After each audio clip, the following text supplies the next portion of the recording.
কৰণী কৃষ্টি বিকাশ সংঘৰ উদ্যোগত আৰু বিষ্ণুৰাভা ছিনিয়ৰ ছেকেণ্ডেৰী বিদ্যালয়ৰ সহযোগত এখনি জিলাভিত্তিক চিত্ৰলেখন প্ৰতিযোগিতা অনুষ্ঠিত কৰা হয়।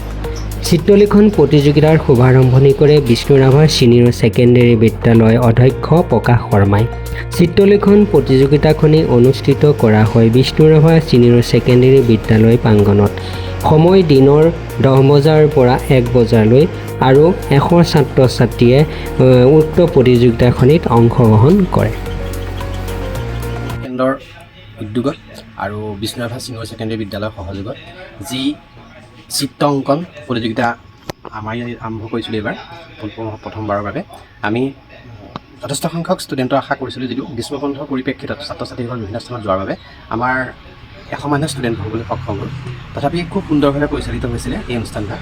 আমি এই কলা কৃষ্টি বিকাশ কেন্দ্ৰৰ যিসকল উদ্যোক্তা, সভাপতি প্ৰমুখ্যকৈ যিসকল উদ্যোক্তা, তেখেতসকলে উদ্যোগ ৰূপে এই অনুষ্ঠানটো গঢ় দিলে।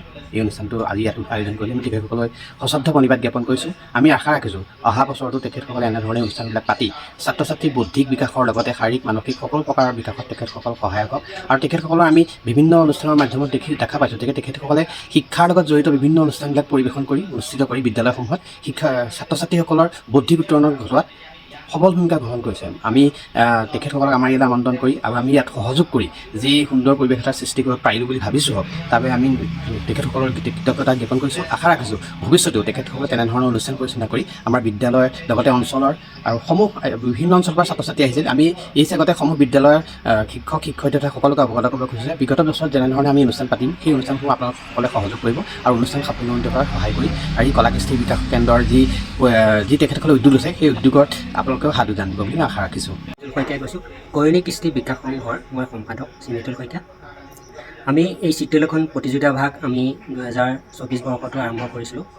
নগাঁও নৈশ বিদ্যালয়ত আমি আৰম্ভ কৰিছিলোঁ আৰু সেই বছৰো যথেষ্টখিনি ষ্টুডেণ্ট হৈছে, মানে 150-200 ভিতৰত ষ্টুডেণ্ট হৈছিল। এই বছৰতেও আমি যি কৰণী এই অঞ্চলতে আমি পাতিম বুলি মনস্থ কৰিছিলোঁ। তাৰপিছত আমি বিষ্ণুৰাভা ছেকেণ্ডেৰীৰ লগত আমি কথা পাতিলোঁ, যোগাযোগ কৰিলোঁ। যোগাযোগ কৰোঁতে তেখেতসকলে আমাক ইয়াতে পাতাৰ মানে যিকণ সুবিধা দিলে, আমি তেখেতসকলকো আমি ধন্যবাদ জনাইছোঁ।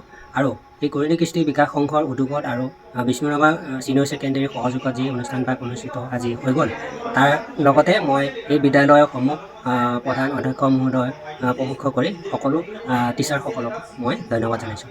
আৰু আমাৰ ইয়াতে যিমানখিনি ষ্টুডেণ্ট হ'ব লাগিছিল হোৱা নাই কি এটা কাৰণতে, আমাৰ এই অঞ্চলত প্ৰায়বিলাক জেগাতে কৰ্মশালা চলি আছে। গতিকে সেই কৰ্মশালা চলি থকাৰ কাৰণে এই ষ্টুডেণ্টসকল আহিব নোৱাৰিলে। তথাপিতো আমি দুখিত বুলিও নকওঁ, যিহেতু 100ৰ ভিতৰত ষ্টুডেণ্ট আহিছে, গতিকে আমি সফল হৈছোঁ যেনে লাগিছে।